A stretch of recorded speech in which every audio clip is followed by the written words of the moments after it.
시편 88편 1절에서 18절까지 우리 이민숙 집사님이 5절까지만 읽어주시면 나머지 6절에서 18절까지 우리 다 같이 읽겠습니다. 네. 여호와께 내 구원의 하나님이여. 여호와 내 구원의 하나님이여. 여호와 구원의 하나님이여. 내가 주야로 주 앞에서 부르짖었사오니 나의 기도가 주 앞에 이르게 하시에 부르짖으며 주의 길을 눌러 주옵소서. 무릇 나의 영혼에는 재난이 가득하며 나의 생명은 수월에 벗사오니 나는 무덤에 내게 가는 자 같이 인정되고 힘없는 용사와 같으며 죽은 자 중에 던져주가 되었으며 죽임을 당하여 무덤에 누운 자 같으니이다. 주께서 그들을 다시 기억하지 아니하시니 그들은 주의 손에서 끊어진 자니이다. 자, 다 같이요. 주께서 나를 깊은 웅덩이와 어둡고 음침한 곳에 두셨사오며 주의 노가 나를 심히 누르시고 주의 모든 파도가 나를 괴롭게 하셨나이다. 주께서 내가 아는 자를 내게서 멀리 떠나게 하시고 나를 그들에게 가정한 것이 되게 하셨사오니 나는 갇혀서 나갈 수 없게 되었나이다. 곤란으로 말미암아 내 눈이 쇠하였나이다.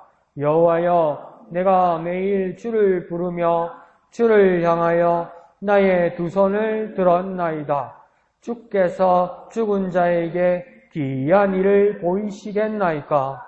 유령들이 일어나 주를 찬송하리이까? 주의 인자하심을 무덤에서 주의 성실하심을 멸망 중에서 선포할 수 있으리이까? 흑암 중에서 주의 기적과 이즘의 땅에서 주의 공의를 알 수 있으리이까? 여호와여, 오직 내가 주께 부르짖었사오니 아침에 나의 기도가 주의 앞에 이르리이다. 여호와여, 어찌하여 나의 영혼을 버리시며 어찌하여 주의 얼굴을 내게서 숨기시나이까? 내가 어릴 적부터 고난을 당하여 죽게 되었사오며 주께서 두렵게 하실 때에 당황하였나이다. 주의 진노가 내게 넘치고 주의 두려움이 나를 끌었나이다. 이런 일이 물같이 종일 나를 애우며 함께 나를 둘러쌌나이다.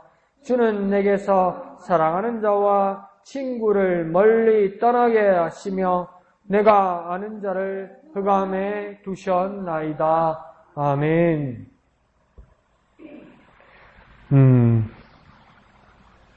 시편으로 이제 다시 히브리서가 끝나고 시편으로 돌아왔는데요. 시편을 보면 노래라고 말할 수도 있고 문학적으로 시라는 장르로 쓰는 것일 수도 있고, 그리고 시라는 장르를 통해서 글을 쓴 사람들의 많은 내용들이 기도문들이 있죠. 근데 기도문들 중에서도 솔직하게 우리가 당황스러운 내용들이 많은 것이 시편 안의 내용입니다. 왜 그렇습니까? 탄식하죠. 탄식하면서 뭡니까? 어떨 때는 야, 나는 이제 감히 그렇게도 하지 못할 것 같은데 원망하는 마음도 같이 들어있죠.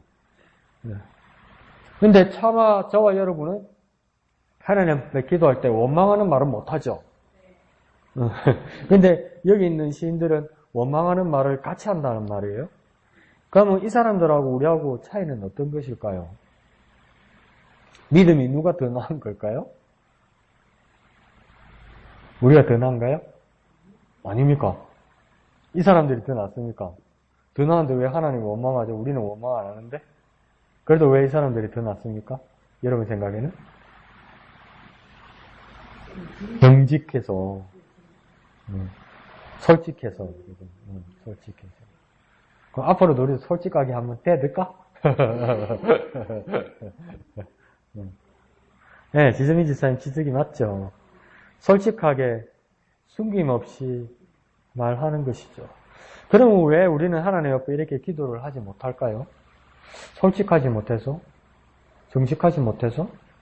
그럴 수도 있는데 우리 입장에서는 또 감히 하나님께 그렇게 해서는 안 된다는 또 경외하는 마음과 두려운 마음이 같이 있는 거겠죠. 그러니까 누가 더 낫고 누가 더 못하다고 말하기는 곤란할 것 같아요. 나름 가지는 이제 신앙의 관점들이 틀린 게 아니라 좀 달라진 거죠, 서로가.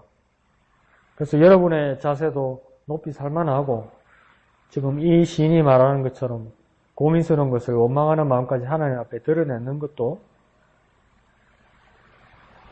나름의 가치는 있다고 봅니다. 근데 이게 하나님 앞에 이렇게 하니까 시편으로도 쓰여졌고 하나님이 들어주실 만한 거지. 만약에 이런 고통스럽고 힘든 것을 가장 친한 가족이나 가장 친한 친구에게도 또 하고 또 하고 또 하면 반응이 어떨까요? 아이고야 내 죽을 뻔했다 야. 아이고 내 죽다가 살아났다 내가. 아이고 사는 게 너무 예? 뭐라고요? 네, 했던 소리 또 하고 이러니까 말하는 내로 뭐 내 듣는 사람은 힘들죠. 이제 솔직한 사람 모르겠습니까? 아우 지겨워 저 말하러 또 왔다 그러고 또 말하면 뒤에 얘기는 나도 이제 다 알고 있죠. 그 정도로 듣는 것도 힘든 상황인 거예요, 사실은. 그러면 이런 상황을 누구한테 이야기할 수도 있지만 나는 날 기억을 못하고 내가 했던 말을 기억을 못하고 내 스트레스만 풀려고 내 친한 사람이나 가족한테 한 소리 또 하고 한 소리 또 하고 한 소리 또 한다고요. 그러니까 말하는 게 힘든 게 아니고 듣는 게 이제 노동이 되는 거죠. 엄청 노동이 되는 거죠. 그래서 눈치가 빠르면 뭡니까? 저 친구가 저 사람이 듣기에 이제 힘들어하는구나 싫어하는구나 싶으면 눈치가 빠른 사람 같으면 더 하면 안 되겠구나 느끼지는데 그렇게 느끼는 사람이 얼마나 될까? 거의 없다는 거예요. 나도 그게 잘 안다는 거예요. 눈치가 없는 거죠. 눈치가. 그러면 만약에 그걸 깨닫게 되거나 들었다고 칩시다. 야, 니 한 소리 또 하고 한 소리 또 하고 그러니까 억수로 치는 사람 같으면 니 신세 타령을 와 이래 하노? 예수 믿는 사람이 뭐가 그래 땅이 꺼지는 것 같고 세상 끝나는 것 같고 만날 그렇노? 이러면 이제 듣는 내가 충격이잖아요. 그러면 기분 나쁘서라도 에이씨 지가 안 되는데 말하면 안 되겠다 이런 생각이 들잖아요. 그러면 어떻게 해야 되죠 이제? 그러면 난 어떻게 해야 되죠? 아무도 없는데 이제? 그러면 오늘 시편을 쓴 이 시인하고 나하고 입장이 똑같아지는 겁니다. 왜요? 이 사람은 자기 힘든 상황을 누구한테 말하지 않고 하나님께 들고 갔다고요. 그럼 하나님 앞에 올렸다고 말씀드렸다고. 그럼 나도 뭡니까? 둘러왔지만 사람한테 이야기하면 나중에는 실증 내겠구나. 스트레스 받겠구나. 그러면 이건 내 말 처음부터 끝까지 들어줄 분은 누구밖에 없는 겁니까? 하나님밖에 없다는 것을 알아서 하나님께로 오는 거죠. 여러분 가만히 생각해 보십시오. 진짜 지겨운 소리 끝까지 들어줄 분은 하나님밖에 없습니다. 하나님 마음이 넓고 깊기 때문에 다 들어주실 수 있는 거예요. 더 쉽게 얘기해볼까요? 들어보면 어떨 때는 막 대도 않은 소리하고 앞뒤도 안 맞는 소리 하잖아요. 그러니까 한참 이야기하잖아요. 그럼 들을 때 어떻습니까? 목사가 이런 말 하면 안 되지만 미칠 것 같잖아요. 완전. 무슨 소리를 하고 죽고 지렸다가 그런데도 하나님 그 소리 다 들어주시고 다 받아주시고 듣는 사람은 이해 못하는데 하나님은 다 이해해 주실 수 있다는 거예요. 그러니까 하나님께 들고 갈 수 있는 충분한 이유가 된다는 거죠. 그러니까 우리가 더욱 하나님 말씀 앞에 서고 더욱 기도하는 삶일수록 점점 더 우리의 상황들과 우리의 상황을 말하는 것들이 하나님께로 점점 옮겨갑니다. 점점 옮겨가야 돼. 그리고 내 오늘 하루를 가만히 생각해 보십시오. 하다가 안 하려고 했는데 보면 또 내 사정을 다른 사람한테 말할 때가 있어요. 하고 나면 또 우리가 하나님 앞에 나와서 밤에 기도하려면 그러니까 찝찝하죠. 말 안 하는 건데. 사람한테 말 안 하는 건데. 이런 후회가 들잖아요. 그러니까 이 기준을 이렇게 볼 수 있는 눈이 열렸으면 좋겠어요. 저와 여러분에게 어떤 기준이. 그러니까 그걸 영감이라고 할 수 있지 않겠습니까? 성령 충만한 사람이 설사 실수해서 사람들에게 말했더라도 말하고 나서 돌아서 내가 안 해도 될 말을 했구나. 그래서 다시 여기로 옮겨와서 내가 이제는 하나님께로 이 말씀을 다 옮겨드려야 되겠구나. 하나님께 기도해야 되겠구나. 이렇게 바라볼 수 있는 그 기준을 세우는 것이 뭡니까? 성령 충만한 사람이고 영감 있는 사람이에요. 그러니까 그걸 어디든지 이렇게 갈 수 있는데, 그걸 다시 돌아보아서, 아, 내가 제대로 했구나, 잘못 갔구나, 이걸 다시 한번 판단할 수 있는 그 능력을 달라고 하나님 앞에 기도하면 좋겠어요. 저도 실수 많이 하거든요. 사람하고 자꾸 말하고 나면 속은 시원하거든요. 말하는 순간은. 시원해요. 근데 하고 나면 해질 때쯤 되면 후회해요. 후회되죠, 그죠?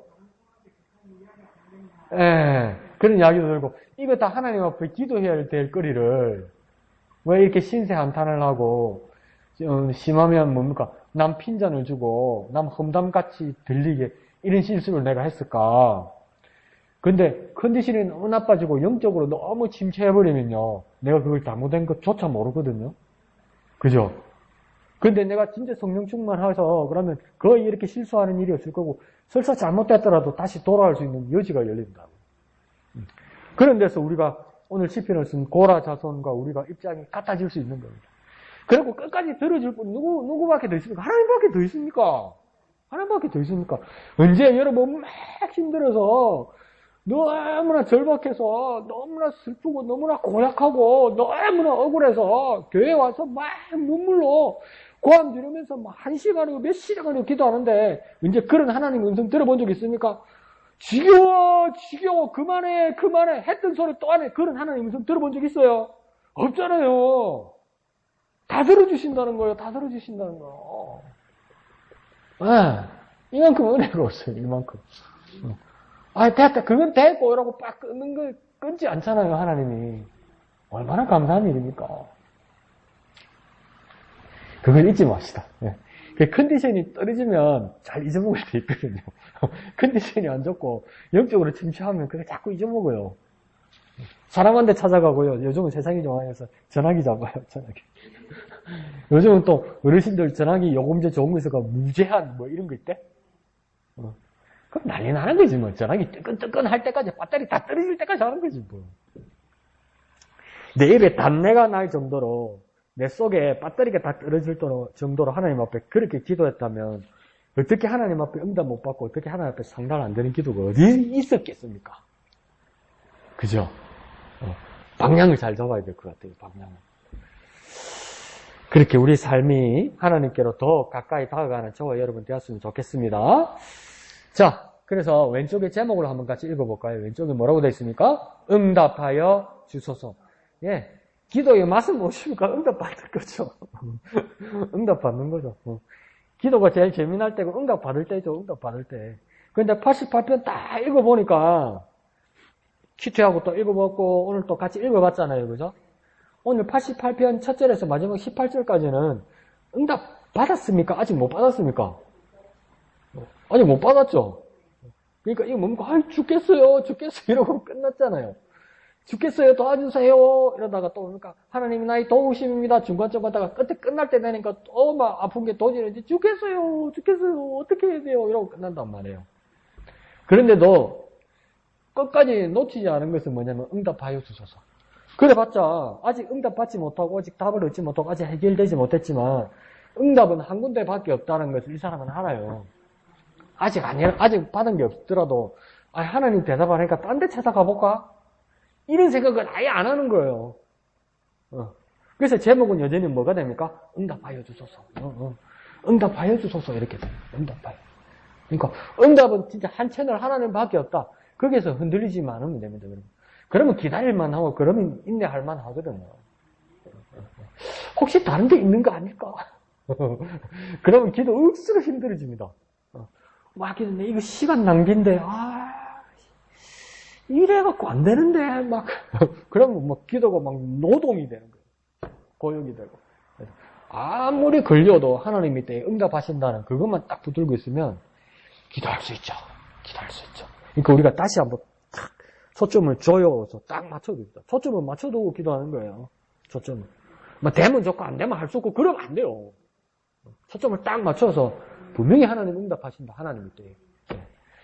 그 밑에 파란 글로 된 두 줄 우리 개요 줄거리를 한번 읽어볼까요? 시인은 시작. 시인은 극한 상황에서 하나님께 밤낮으로 부르짖습니다. 원망이 아닌 하나님을 신뢰하기 때문에 올려드리는 깊은 단식의 기도입니다. 자, 뭐라냐면 상황은 정말 안 좋다는 거죠. 극한 상황이죠. 그런데 부르짖다면 그러니까 밤낮으로 부르짖는다.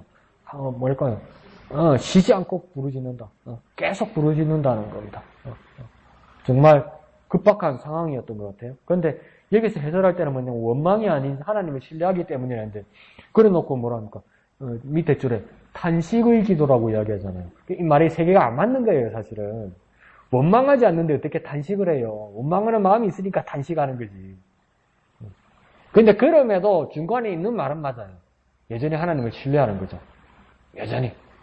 진짜 타령할 수 있어요. 아프다고 할 수 있어요. 힘들다고 할 수 있어요. 어떻게 이러실 수 있나 그런 마음이 들 수도 있어요. 그렇지만 여전히 그 안에서 빼낼 수 없고 변하지 않는 것이 내게 있어야 되는데 하나님을 신뢰하는 거. 그거만 안 빠져야 된다는 거. 그러니까 그거 있잖아요. 진짜. 사춘기 돼가지고 엄마하고 애하고 싸우다가 뭐라 합니까? 열받아가지고 엄마는 닌 내 새끼 아니야. 그러고 저 새끼 그거는 또 뭡니까? 난 엄마 아들 아니야. 이러고 막 화내며 싸우잖아요. 그런다고 엄마 아들 안 됩니까? 저 사람이 내 엄마 안 됩니까? 바뀝니까? 안 바뀌잖아요. 그렇게 말하면 안 되지만 그렇게 말할 수도 있죠. 그렇게 말한다고 사실이 변합니까? 변하지 않잖아요. 그러면서 우리가 단식할 수도 있어요. 하면 안 되지만 원망하는 마음이 들 수도 있어요. 그렇지만 한가운데 뭐가 빠지면 안 됩니까? 하나님 신뢰하는 거 빠지면 안 돼요. 그래 놓고 뭐라 합니까? 그 다음에 아침에 밥 떠 이러잖아요. 무슨 밥? 남한테 왜 밥 달라고 그래? 그러고 왜 남의 새끼한테 아침에 깨워가지고 밥 먹으러 가라고 왜 학교 가라고 그래? 여전히 내 엄마고 여전히 내 아이인데 어젯밤에 그래 난리나게 싸웠어도 동네 부끄럽게 시끄러웠어도 여전히 내 엄마고 여전히 내 아이인 거죠. 그러니까 우리도 뭡니까? 아무리 파도 같은 일들이 내게 막 넘쳐나고 막 들었다 빠졌다 해도 그러니까 어떻게 예수쟁이가 감히 이런 말을 할 수 있는지 모르겠지만 내가 전생에 무슨 전생이 어디 있습니까 예수쟁이가. 그래도 막 하다 보니까 대나는 소리도 나오는 거예요. 내가 전생에 무슨 죄를 많이 지어서 그런 식으로 엉뚱한 말을 해도 여전히 나는 하나님을 신뢰하고 있다는 것은 놓치면 안 돼요. 그래야 기대할 수 있는 겁니다. 좋습니다. 그래서 오늘은 어떻게 보면 어렵지만 어떻게 보면 저는 쉬웠습니다.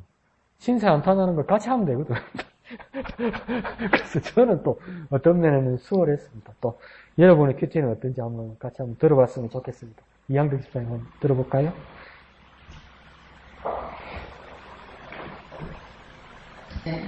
요번 주는 하다 보니까 네. 히브리서 가다가 네. 시편으로 어제 시편으로 들어왔는데요. 예. 그래요. 오늘은 제가 한 세 구절을 이렇게 또 예. 들어오게 있어가지고 예.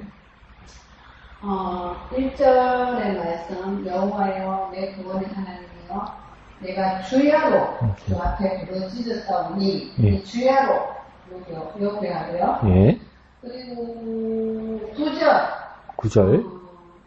곤란으로 말미암아 내 눈이 차였나이다. 여호와여 내가 매일 주를 부르며 주를 향하여 나의 두 손을 들었나이다. 네. 여기 매일 네, 매일. 하고요. 네. 13절 13절. 네, 여호와여 오직 내가 주께 부르짖었사오니 아침에 네. 나의 기도가 주의 앞에 이르리이다. 네. 아침에 네. 이 세 구절을 이렇게 네.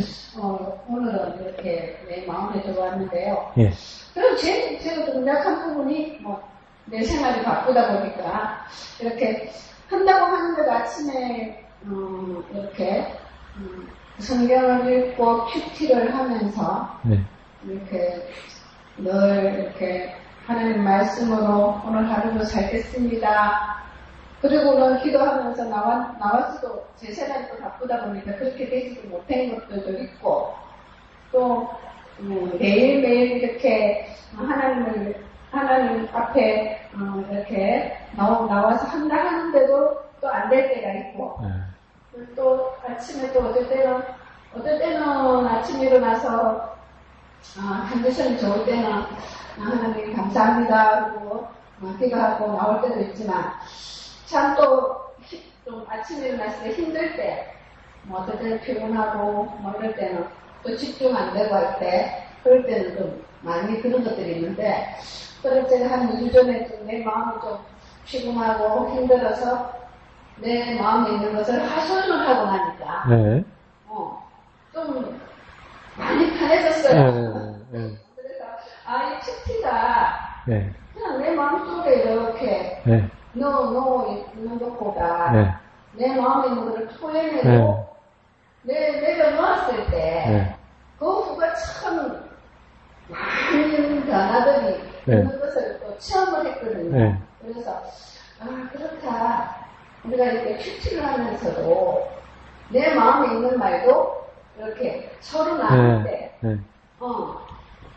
이제 하나님께서 참 사랑을 통해서 이렇게 또 이렇게 편안함도 주시고 사랑을 통해서 또 그래가지고 또 찬양을 제가 이제 출근하면서 이렇게 하면서 그 거리가 한 10분 정도 뭐 빨리 가면 5분이지만 제가 천천히 가면 찬양이 생각날 때도 있고 이런 것을 보면서 그래 아침에 참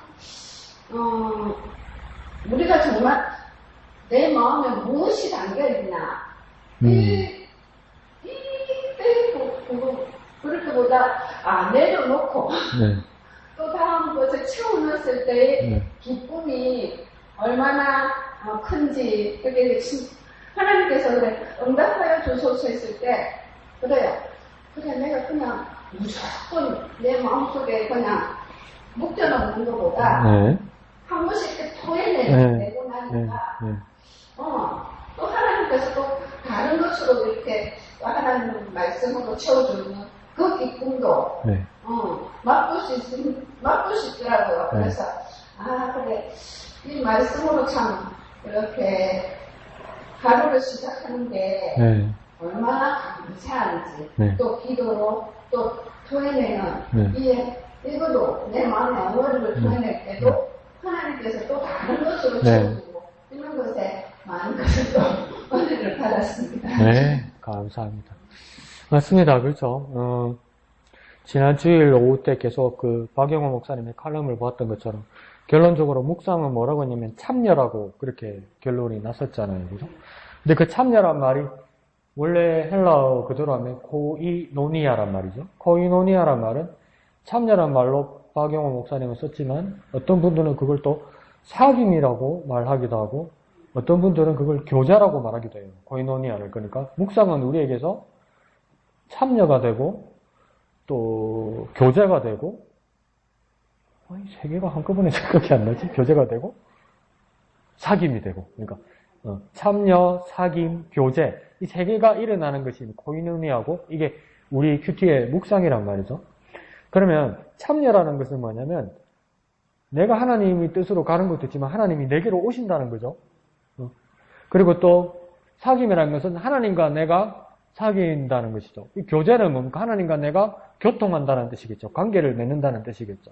이양두 집사님이 말씀하시는 것처럼 내 속에 있는 것이 어떨 때는 토해내고 걸러내야 된다는 것은 뭐냐면 집사님 말씀하실 때 그런 생각이 들었어요. 요즘 왜 이렇게 속이 가가지? 소화가 안 되지? 미스거리지? 이렇게 생각하면 절친 의사가 청진기를 대보다가도 이제 청진기 가지고 100% 알 수는 없잖아요. 이상적인 소리가 들릴 때, 정상적이지 않은 소리가 들릴 때, 이 정도 소리가 들리면 이 정도 질환이겠다 싶어서 추측해서 약을 주는 거잖아요. 그래서 그 약이 맞으면 다행이고, 그렇지 않으면 그 다음 어떻게 되겠습니까? 가장 쉬운 방법은 내시경을 하겠죠. 안에 들어가서 봐야 되겠죠.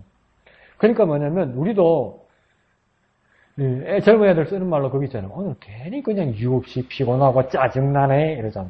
그래서 아무 한 데나 막 스트레스 풀려고 들고. 근데 우리는 그렇게 직접 하지는 못해도 컨디션 안 좋을 때도 있고 이유는 모르겠는데 힘들 때도 있고 내가 왜 그런지 모른단 말이에요. 모르는데 그럴 때 있죠. 근데 뭐냐면 하나님의 말씀이 우리 참여, 코이노니아가 참여란 건 뭐냐면 내게 오신다는 거거든요. 그러니까 하나님 말씀으로 묵상할 때 내시경 기계와 같아서 내 속에 있는 것을 들여다볼 수 있는 건 하나님이고 하나님 말씀밖에 없다는 거예요. 내시경 기계처럼 내 속에 뭐가 들어있는지 나는 몰라요. 내가 어떤 상태인지, 내 속의 상태는 어떤 상태인지 내가 모르는 거예요. 그걸 보면, 묻었네? 목이 물렸네? 잘못 발랐네? 그걸로, 밖에 얼굴은 고칠 수 있는데, 속이 이상한 원인은 내가 몰라요. 그래서, 내시경 기계가 내 속으로 들어가서 보는 거잖아요. 그것처럼 하나님 내 속에 내 마음의 자신을 내가 어떤 상태인지 내가 모르는 거예요. 근데 하나님 말씀을 묵상하고 하나님 말씀을 받아들이면 하나님 말씀이 내 속으로 참여해 들어오셔서 내 상태를 밝혀주신다고요. 보여주신다고요. 그래서 이양덕 집사님 같은 경우에는 걸러내 주신다고요. 비우게 해 주신다고요. 그리고 하나님께서 들어와서 우리와 사귀고 교제해 주신다고요. 그게 무엇으로부터 이양덕 집사님이 시작됐다고 여기시냐면 큐티, 말씀 묵상을 통해서. 그러니까 말씀이라는 것이 아주 기묘하게 하나님 말씀이라는 것이 우리의 상태를 보여주시고 우리를 위로해 주시고 어떨 때는 치료해 주시고 어떨 때는 불필요한 것을 걸러내 주시고 내 것을 다 내어놓았을 때 하나님께로 채워주시고 이런 게 있다는 거예요. 아주 중요한 말씀하셨죠. 욕심만 많아가지고 또 채우고 또 채우고 또 채우면 배설된 거 하나 없는데 여기까지 쳤다가 여기 쳤다가 여기서 목구멍까지 쳤다가 어떡할 거예요 이게. 밑에 거는 다 지금 썩어가고 있을 거 아니에요. 그 몸이 엉망진창이 되겠죠. 근데 하나님 말씀은 그러니까 그 속에서 어떤 것을 걸러낼지 들어오셔서 보여주신다는 거죠. 아주 중요한 말입니다. 그러면서 세 가지를 찾으셨죠. 그죠? 주야로 부르짖나이다 이러잖아요. 주야는 뭡니까? 낮과 밤으로 하루 종일 부르짖는다는 말이잖아요. 지금 한글 성경에서는 주야로 부르짖나이다 이렇게 말을 했는데 또 다른 번역 성경에서는 뭐라고 되냐면 주지 낮주 밤야이기 때문에 어떻게 되어 있냐면 내가 낮에 부르짖으니 밤에 하나님께서 응답하셨습니다. 이렇게 나와 있는 것도 있어요. 그러니까 낮에 내가 정말 최선을 다해서 내가 하나님께 부르짖었단 말이에요. 일하듯이. 내 최선을 다해서 일해서 부르니까 밤에 해지고 지쳐서 내 쓰러져 있을 때 더 이상 기운이 없을 때 그러니까 하나님 오셔서 응답하시더라는 겁니다. 그래서 그러니까 주야로 부르짖나이다 이렇게 말할 수도 있고 내가 낮에 부르짖으니 밤에 하나님께서 응답하셨습니다. 그러니까 내가 부르짖으니까 하나님 응답하시는가 뭡니까? 이것도 코이노니아죠. 교제죠. 또 참여죠. 사귐이죠.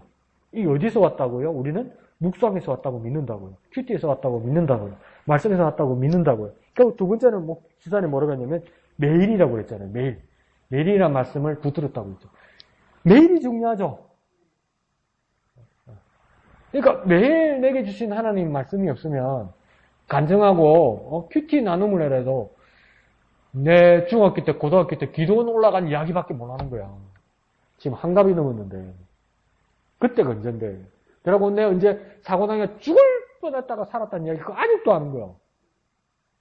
내게 오늘 주신 말씀이 없으니까 매일 하나님 말씀을 묵상 안 하니까 그러니까 매일매일 새롭게 주시는 말씀. 그래서 아주 위험한 제안을 제가 드리면요. 이러면 피해갈 건데. 근데 아주 진짜 중요한 건 뭐냐면요. 오늘이 수요일인데 내가 정신이 없었거나 바빴거나 어떤 사고나 일이 있어서 월요일, 화요일 부분 큐티를 못하고 오늘 수요일 부분 했잖아요. 그래서 시간 남아서 월요일, 화요일 한꺼번에 하는 그건 큐티 아니에요. 그러니까 방학 때 계약할 때 다 돼가지고 일기 다 모아서 하는 그런 거 아니에요. 큐티는. 오늘 내게 주신 말씀을 찾아야 돼요. 잘 됐다. 일주일에 한 2번 하고 밥은 한 달에 한 3-4번 하면 되겠는데 그러면 안 돼요. 매일 주시는 말씀. 매일. 그러니까 매일매일 새롭게 만나주시는 그 하나님. 그러니까 또 그 하나님 앞에 매일 부르짖을 수 있죠. 그리고 13절 말씀을 또 찾으셨죠. 그죠? 아침에 나의 기도가 주의 앞에 이르리라. 아침에 기도가 중요하구나. 또 이렇게 큐티하는 분도 있어요. 맞는 말이기도 하죠. 그리고 어떤 분들은 그러니까 한국에 새벽 기도가 있는 거라고. 전 세계 교회를 다녀보십시오. 새벽 기도하는 나라 교회는 대한민국밖에 없습니다. 그래서 내가 아는 우리 가르치던 교수님이 미국에서 학교에서 공부하면서 목회를 하다가 금요 기도회 하는 교회도 대한민국밖에 없어요. 그래가지고 한 번은 요즘도 교통법 많이 바뀌었어요. 조심하셔야 돼요. 어르신들한테 말씀드리세요. 이렇게 사거리 있잖아요. 사람도 다니고 차도 다니는데 사거리 아무것도 없고 신호등도 없잖아요. 무조건 우선 멈춤이에요. 술 이래 가도 안 돼요. 이제 지나가면 딱 경찰한테 단속당해요. 사람이 있든 없든 무조건 사거리에서 멈춰야 돼요. 자, 멈췄다 가야 돼요. 근데 그런 법이 미국이나 외국에는 옛날부터 있었거든요. 그러니까 스르르 서행했다가 가도 잡혀요. 근데 이제 우리 교수님이 목사 일을 하면서 한인교회니까 그러니까 문제는 뭐냐면 목사가 돼가지고 아유, 내가 새벽 기도하고 금요 기도 때문에 골병이 돼서 이래가 못 살겠다 이러면서 내가 외국 가야 되겠다. 외국 가서 내가 목회해야 되겠다. 외국 가잖아요. 외국에 한인교회 가면 한인교회는 새벽 기도, 금요 기도 다 있어요. 하여튼 한국 사람 있는 데는 다 있어요. 막 다른 나라라도. 그러니까 이 교수님이 이제 금요 기도회를 한 거죠. 그러니까 지금은 뭐 좋아져서 이렇게 시간도 많이 옮기지만 보통 11시, 12시가 했잖아요. 옛날에. 그래서 철야 기도 아니에요. 그러니까 이제 금요 철야 기도를 하고 새벽 몇 시에 이제 끝났겠죠. 그 교인들을 이 승합차 본고에다 태워가지고 미국에서 금요 기도회 마치고 가다가 경찰한테 단속에 걸리는 거예요. 뭐 자기 생각에는 사거리 여기서 교수님 목사님은 멈췄다고 생각했는데 밖에서 경찰이 볼 때는 천천히 서행을 했지 완전히 멈춘 적이 없다 이거예요. 그 이제 실랭이가 붙은 거죠.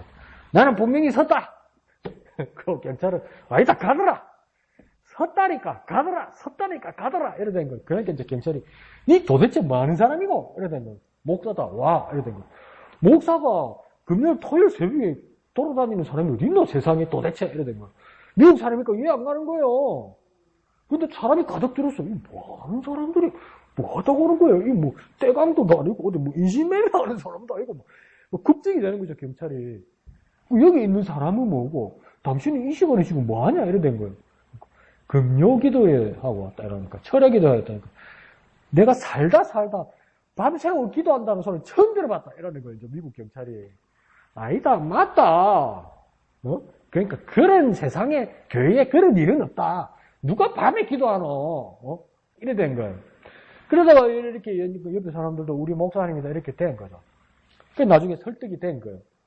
그러니까 이제 경찰이 뭐랬냐면 진짜 기도하고 오신 거냐 목사님이 그렇다니까. 그러면 내가 목사님이 분명히 브레이크 밟았다는 걸 믿겠다. 보내드리겠다. 그래 고맙다 이러고 가는데 잠깐만 이러더래. 미국 사람들 좀 이상한 게 있어요. 교회도 잘 안 다니고 이러면서 꼭 그 이상한 미신 같은 거 있어요.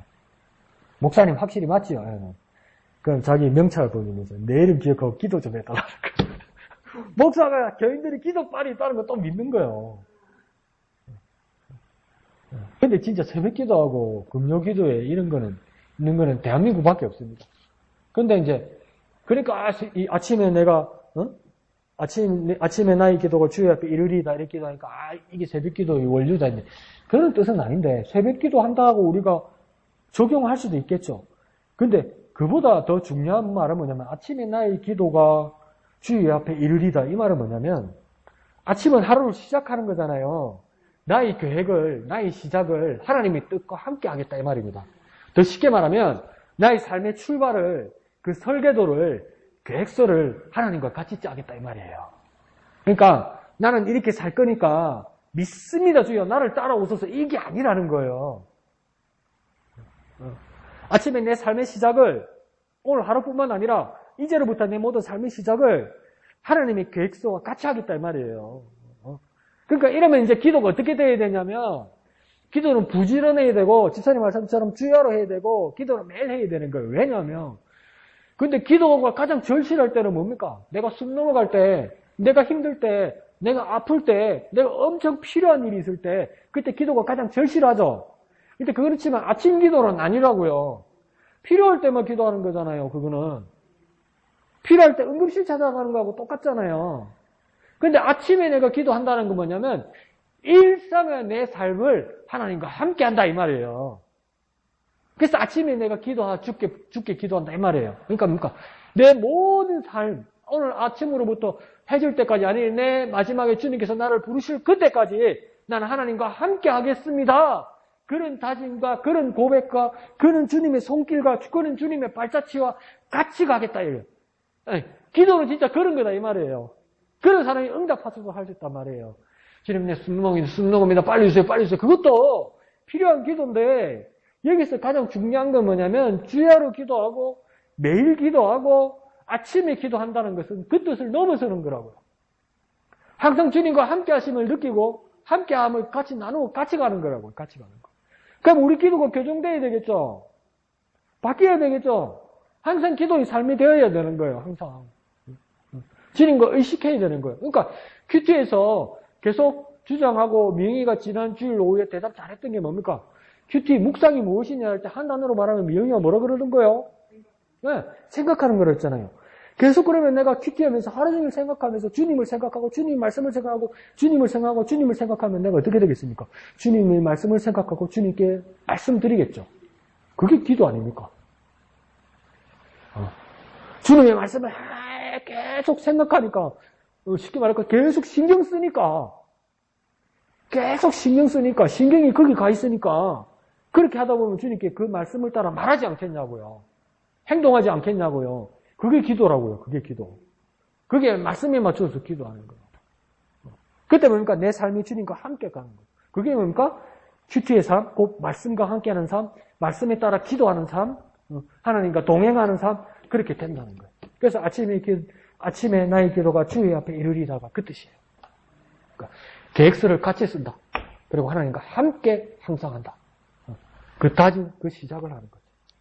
그러니까 응급기도도 필요하지만 뭡니까? 평소 기도가 가장 중요한 거죠.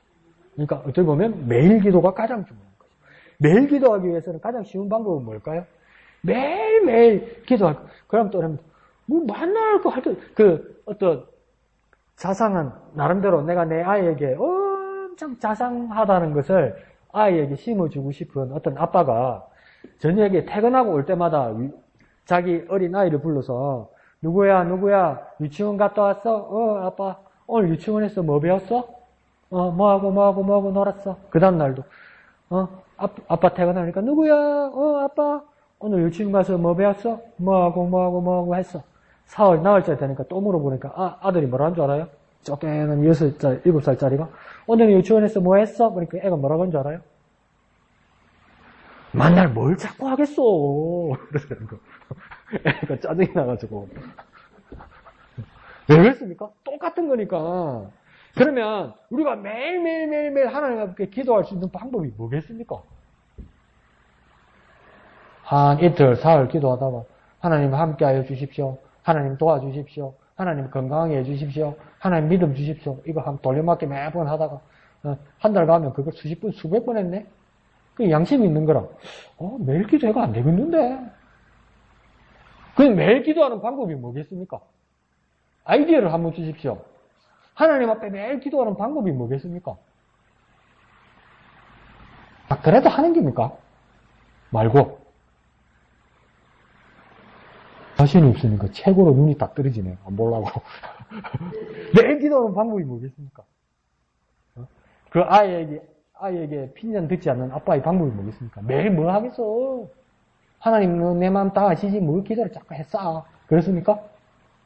매일 기도하는 방법이 뭐겠습니까? 뭐라고요? 새로운 걸 어떻게 하는 거예요? 만드는 것도 한계가 있잖아. 매일 어떻게 기도할까요? 감사 매일 똑같잖아. 뭔데 안 있어요. 어렵게 안 있어요. 매일 기도하고 매일 성경 하면 되지. 매일 본문이 바뀌는데, 매일 말씀이 바뀌는데, 이 말씀을 따라 기도하면 매일 기도할 수 있는 거예요. 그러니까 매일 말씀을 묵상해야 매일 기도할 수 있는 거예요. 매일 그날 하나님께서 새로운 말씀을 주시기 때문에 그 말씀을 기대어서 그 말씀에 근거해서 매일매일 기도할 수 있는 거예요. 그러니까 매일매일 말씀을 묵상 안 하니까 매일매일 큐티를 안 하니까 기도할 게 없는 거라. 그러고 막 큐티하는데 얼마나 능숙해지고 얼마나 익숙해지는지 본문은 다른데 답은 똑같아. 그것도 문제 아니에요. 그러니까 진짜 새로 주시는 그 말씀에 대해서 깊이 묵상하면 기도도 매일매일 새로워지는 거 아니겠어요? 그러니까 정말 상생하고 상승작용을 줄 수 있는 게 뭡니까? 우리가 그날 주시는 말씀으로 큐티할 때 우리 삶의 자세, 하나님의 말씀을 보는 눈, 우리의 기도의 내용들이 계속 바뀌는 거예요. 그러니까 이제 나중에 수준이 높아지겠죠. 기도도 수준이 높아지겠죠. 그러니까 큐티 안 하고 기도 제목을 내라 그러면 3년 전, 2년 전, 올해, 내년 기도 똑같아요, 내용이. 그거밖에 생각이 안 나니까. 근데 내가 말씀을 가지고 계속 성장해가면 그 말씀에 근거해서 기도 내용이 계속 바뀌겠죠. 그런데 대부분 기도의 제목을 받아보면 뭔가 똑같아질 수밖에 없는 거예요. 왜요? 그 말씀을 매번 묵상하지 않으니까. 그리고 또 보니까 매번 말씀을 묵상하는데 그걸 빡 덮어버리는 거예요. 덮어버려 상관없이 기도하는 거예요. 기도는 기도고, 기도는 기도고, 통성기도는 통성기도고, 예배는 예배고, 내 나가서 일하는 건 일하는 거고. 다 잘라가지고 연결이 하나도 안 되니까. 다 따로 따는 거야. 다 따로. 근데 그러니까 묵상은 참여라고 그랬잖아요. 코이도니아라고 그랬잖아요. 교제이고 사귐이라고 그랬잖아요. 그럼 이거 다 연결이 있다. 그러니까 내 삶을 막 그물처럼 그 위에를 하나를 딱 잡았는데 쭉 당기면 막 수많은 물고기들이 이 하나에 이 고리 하나에 쭉 끌려 나오듯이 내 신앙과 내 믿음과 내 큐티도 그렇게 쭉 끌려 나와야 되는 거예요. 기도도 말씀도 깨달음도 내 삶도 내 고백도 내 찬양도 내 성령 충만하여서 하나님 말씀을 깨달은 그것도 그러니까 하나로 쭉 연결돼서 끌려 나와야 되는 거예요, 이게. 근데 이거는 이거 그러지 않아도 돼요. 그러니까 매일 말씀을 큐티해야 되는 거죠. 매일. 아시겠죠? 지수미 집사님은 해볼까요? 준비 안 했어요? 다음 주에 꼭 해오세요. 자, 좋습니다. 그래서 저는 솔직히 개인적으로 큐티한 걸 말씀드리면 오늘 말씀은 공감이 가면서도 고민이 됐어요. 왜냐면 인간적으로는 공감이 가요. 왜 이렇게 힘든데 얼마나 힘들었겠냐. 그러니까 힘을 내려다가 또 힘이 빠지고 힘을 내려다가 빠지고 근데 왜 이제 수업이 끝나가는 거예요. 뭐랄까요. 이제 기도가 자기도 끝나간다는 걸 아는 거예요. 그러면 어떻게 되겠습니까? 마음이 간당간당하죠.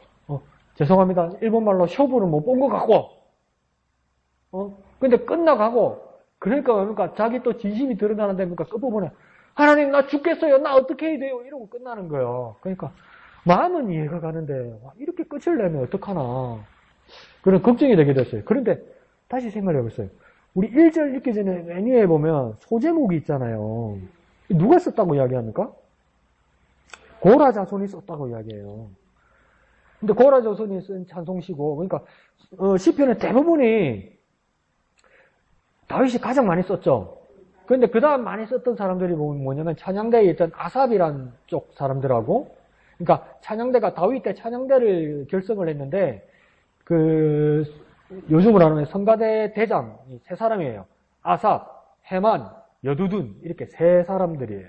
그 중에서도 아삽이라는 사람이 이 시편들을 많이 엮었단 말이에요. 그러니까 오늘은 보면 뭐냐면 에스라인 헤만이라고 그러니까 아삽, 헤만, 여두둔. 그러니까 아삽과 같이 있던 이번에는 헤만이라는 사람이 정리를 했어요. 근데 맨 앞에 보면 원래 썼던 사람은 고라 자손이라고 이야기해요. 그러니까 고라라는 사람이 있었고 그 후손들이 다 같이 이 시들을 썼는데 시편에 보면 고라 자손이 쓴 시가 한 11편 정도 돼요. 그 작은 부분이 아니죠. 근데 이 사람이 이렇게 썼고 그래서 그 다음 헤만의 마스길이라고 이야기하잖아요. 마스길이라는 뜻은 뭐냐면 교훈시. 교훈이 되는 내용이라고 그래요. 그리고 그 다음 인도절을 따라 마할랏 르한롯에 맞춘 노래. 이게 뭐냐면 어떤 사람들은 이걸 마할랏 르한롯을 이걸 뭐라고 하냐면 병자의 놀이라고 이야기하기도 하고 고통 중에 있는 사람들 그 다음 역경의 고통을 하는 이야기하는 거라고. 그러니까 이 한 장르가 있는 거예요. 히브리 문학에 고통의 이야기 이걸 토로할 수 있는 방법. 근데 왜 이거에서 내가 이걸 빡 멈췄냐면 고라라는 사람이 성경에서 처음 언제 나오냐면 민수기에서 나와요. 민수기 16장에 보면 민수기 전반 보니까 뭡니까? 이스라엘의 모세 리더십에서 광야로 나온 지 얼마 안 됐을 때죠. 그런데 그러니까 이제 광야의 길을 터들터들 걸어야 되니까 이제 불만이 생기기 시작하는 거예요. 벌써 먼저. 먹도 마르다 해서 물맥이 나니까 또 떡 지으니까 떡 물린다고 고기 사고 막 그러다가 이제 어디까지 왔냐면 니만 대장하기가 나도 대장하면 안 되겠나 사고 막 이래 된 거예요. 그 중에 반란을 일으켰던 사람이 이 고라라는 사람이 있었어요. 근데 이 고라라는 사람은 어떤 사람이냐면 그냥 아무나라는 사람이 아니고 고라는 똑같이 레위 지파 사람입니다. 모세는 어느 지파 사람입니까? 아론은 어느 지파 사람입니까? 머리를 구춘을 헤맨다. 레위는 아니겠지 또 이럴 때 레위 지파 사람이잖아요. 모세와 아론도 레위 지파 사람이잖아요. 근데 고라도 이 레위 지파 사람이란 말이에요. 근데 레위에게는 세 아들이 있었어요. 게르손, 고핫, 므라리 이 세 아들이 있었어요. 근데 둘째 고핫의 집안에서 차례대로 내려와서 모세와 아론이 난다고요. 그러니까 레위 지파에서도 모두가 제사장이 되는 것이 아니고 레위의 둘째 아들 계보를 따라서 그 후손 아론에게서 태어난 후손들이 계속 대제사장이 될 거란 말이에요. 그럼 고라는 어디족 사람이냐면 레위 지파 사람이고 고라도 고핫 가족 사람이에요. 그런데 뭐냐면 그 밑에 촌수에 들어가는 거예요. 그러니까 쉽게 말하면 뭐냐면 모세와 아론은 삼촌뻘이 되는 거고 고라는 조카뻘이 되는 사람이란 말이에요. 한 집안 사람이에요. 그러니까 더 딴 생각이 드는 거예요. 뭐 삼촌 아자하고 조카 사이인데 뭐 내랑 같은 집안 사람인데 아재가 대장 할만하면 나도 할만하지. 내가 뭐 모르는 게 있나 다 봐오고 컸는데 이렇게 된 거죠. 근데 이 고라가 사람들을 세립 규업을 엄청 많이 합니다. 그래서 뭐냐면 레위 지파의 고라 가족과 그 다음 루벤 집안에서 다단, 아비람, 온 그러니까 루벤 지파 사람들을 같이 규합해서 몇 명을 모으냐면 한 250명을 모읍니다. 그래서 한 250명이 우르르 모세와 아론에게 대들었다고 생각하십시오. 깜짝 놀라죠. 안 그렇겠어요? 그래서 너만 왜 대장하느냐 나도 할 수 있다 이렇게 된 거죠. 그러니까 하나님 어떻게 하셨습니까? 따로 세우라고 그러잖아요. 모세를 반대하는 사람 여기 세우고 모세 쪽 사람들은 여기 서라고 그랬잖아요. 그 다음 어떤 일이 일어났습니까? 그냥 고라가 누군지 모르는데 그 사람이 어찌든지 내가 어찌 압니까? 이렇게 하지 말고 어떻게 됩니까? 땅이 갈라졌잖아요. 그래서 그게 다 빠져 죽었잖아요. 그 사람 고라의 가족들이. 그러니까 요즘 뭐라면 지진 같은 게 났겠죠. 그러니까 하나님께서 그렇게 역사해 버렸잖아요. 하나님께서 세운 자에 대해서 왈가왈부할 수 있는 일이 아니라는 거예요. 능력 문제가 아니라는 걸 하나님 보여주신 거죠. 그래서 하나님 이제 교훈을 받은 거죠. 대들면 죽는다. 그 교훈이 끝이 아니라고요. 그러면 고라 가족이 끝난 거 아니에요. 그게 민수기 16장에서 그 사건이 지진이 나서 고라 일파 사람들이 다 땅으로 빠져 죽는 걸로 나오는데 민수기 26장에서 가족들을 정리하면서 하나님이 민수기 26장 11절에 조건을 딱 겁니다. 뭐라는 줄 압니까? 고라의 아들들 살려두라 이렇게. 아버지 죄 때문에 아들이 죽을 수 없다고 하나님 하신 거예요. 우리는 뭐랍니까? 누구 집 아들, 막 그런 식으로 이야기하고 연좌제로 정죄하고 이러잖아요. 그러기 쉽잖아요, 이게. 근데 그러니까 하나님 뭐라고 그랬냐면, 우리나라도 그런 법 있잖아요. 삼족을 멸하고 막 이런 거 있잖아요. 역적 집안들. 하나님. 고라 아들들 살려주라고 하신 거예요. 26장 11절에. 그러면서 여전히 고라의 아들들이 살아있으니까 고라의 아들들은 어느 지파 사람이라고요? 레위 지파 사람이니까 레위 지파 사람들은 성막과 성전에서 봉사해야 된다고요. 근데 하나님께서 그러니까 이 반란 구테타 역적 집안이라고 쫓아내거나 저 멀리 내보내지 않고 뭐라냐 여전히 네 할 일을 하라고 그래요. 아버지가 죽었지만 그래서 그러니까 하나님의 성막, 하나님의 성전에서 일하게 해줘요. 근데 하나님의 성막, 성전에서 일을 하는데 어떤 일을 하냐면 가장 힘든 일을 해요. 성전 문지기하고 그 다음에 그러니까 음식 만드는 일. 그 더운데 밤에는 그 추운데 밤에 그 보초 쓰려고 한번 해보세요. 제가 군생활 해봐서 알잖아요. 새벽 3시에서 5시 보초 쓰는 거 진짜 힘들어요. 그래서 졸다가 추워서 발벌 떠다가 막 한 번씩 점검 와가지고 맞고 이래요. 정신 차리라고. 근데 이걸 평생 업으로 삶았다고요. 그리고 뭡니까? 요리사를 했다는 건 하나님 앞에 드려야 되는 것, 또 화목제에 나눠야 되는 것, 이걸 정리를 해준 거 아니에요. 그 더운데 불에다가 바비큐 돌렸다 한번 생각해보세요. 그 일을 했다고요, 이 사람들. 그 일을 하면서 별의별 생각이 다 들었겠지. 하나님의 은혜도 생각하고 내가 왜 이렇게 고생을 해야 되나 생각하면서 우리 할아버지 고라도 생각할 거고. 근데 뭡니까? 이렇게까지 시를 쓸 수 있었다는 것은 뭡니까? 하나님을 향한 은혜와 믿음을 버리지 않았다 이 말입니다. 네. 그 열악한 상황에서도 하나님께서 내게 은혜 베푸신 거, 내 아버지 할아버지가 잘못한 것에 대해서 나까지 멸망시키지 않고 나를 보호해 주신 하나님 은혜는 결코 잊지 않더라는 겁니다. 그러니까 뭐랍니까? 15절에 내가 어릴 적부터 고난을 당하여 죽게 되었어 하면 어떤 사람이 이렇게 해석했어요. 이 내가니까 고라 자손 아니겠어요? 내가 어릴 적부터 고난을 당하여 죽게 되었어 하며 이러니까 어릴 때 어디가 많이 아팠나? 이 사람 장인이가 그 이야기가 아니에요. 태어날 때부터 이제 고생길로 태어난 거예요. 그냥 할아버지 때문에. 좋은 일을 할 수가 없고 자기가 하고 싶은 일을 결정할 수가 없는 거예요. 평생 성막 성전 움직이게 하고 요리사 일, 불 앞에서 일하는 것밖에 할 수 없는 거예요. 내 운명이 태어날 때부터 결정되어 버린 거예요. 그 신세 한탄할 수 있지 않아요? 내가 조상을 잘못 만나서 내가 이렇게밖에 안 되나 그렇게 할 수 있지 않아요? 근데 여전히 이 사람은 그러니까 하나님의 은혜를 버리지 않았다는 거예요. 어떤 열악한 상황에서도 하나님의 은혜는 여전하고요. 하나님 여전히 응답하십니다. 고라 자손이 이렇게 놀라운 하나님의 찬양을 할 수 있도록 이거 어떤 일이 일어난 것이겠습니까? 마음에 감동이 있었다니까, 마음에. 이거 겉으로 하는 말 아니잖아요. 내 속에 있는 거 말하는 거잖아요. 이양대 집사님 말씀처럼 퀴트하고 나니까 내 속에 있는 것이 발견돼서 내 속에 걸러야 될 것들 다 토해내고 하나님 것으로 충만하게 차는 그 기쁨을 누린다고 이야기했잖아요. 고라 자손도 매한가지예요. 시편에 88편이 이렇게 적혔다면 이거 뭐 거짓말 썼겠어요? 속이는 거 썼겠어요? 하나님 그걸 어떻게 성경으로 허락하시겠어요? 하나님의 은혜는 성령으로 감동받은 말을 쓴 거 아니에요. 그러니까 내 마음이 하나님의 은혜로 고라 자손이랑 꽉 차 있다는 겁니다. 뭐 쉽게 말해볼까요? 고생스러워도 하나님의 은혜는 크다는 거 잊지 않는 거예요. 내가 예수 믿고 구원받아서 복받고 행복하고 돈 많고 건강하고 만수무강하고 온 가족이 강한 만성성 됐으면 좋겠지만 그렇지 않을 수도 있단 말이에요. 그럼에도 불구하고 하나님의 은혜는 내가 만족하고 풍성하다고 고백할 수 있어야 진짜 믿음이라고요. 더 쉽게 말해볼까요? 그럼에도 불구하고 하나님의 은혜는 내게 족하다 말할 수 있어야 돼요. 어떤 상황에서도 하나님이 날 버렸나?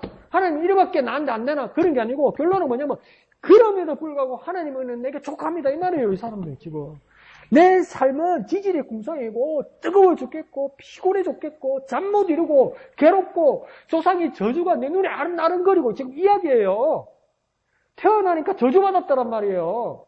근데 뭐라고 하냐면 그럼에도 불구하고 하나님의 은혜는 내게 족하다는 거예요. 아무리 세상이 나를 얽어매고 어떤 사람들이 욕을 하고 내 자신을 바라보도 신세 한탄할 것만 같아도 분명히 말하십시오. 그럼에도 불구하고 하나님의 은혜는 내게 족하다. 그럼에도 불구하고 여전히 내가 이렇게 힘들고 아픈 상황으로 갈지라도 하나님의 은혜는 변하지 않는다는 거예요. 하나님의 은혜 때문에 바뀌면 좋겠지만 바뀌지 않아도 하나님의 은혜는 변함없다는 거예요. 그러면 견딜만 하지 않겠습니까? 그럼 어떤 분이 그럽니다.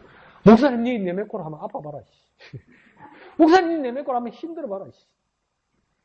그런 말이 나오는가? 예.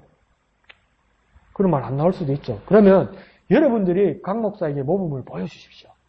내가 이렇게 힘들고 내가 이렇게 아파도 강 목사야 봐라. 하나님 은혜가 정말 큰 거다. 그렇게 강 목사에게 보여주십시오. 그렇게 간증해 주십시오. 그렇게 하나님 앞에 영광 돌려드리는 저와 여러분 되었으면 좋겠습니다. 저보다 힘 한번 내볼까요? 힘내봅시다. 하나님의 은혜를 누리며 살아가는 저와 여러분 되시기를 예수님 이름으로 축복드립니다. 찬송하신 후에 기도하고 마치도록 하겠습니다. 1절만 부르겠습니다.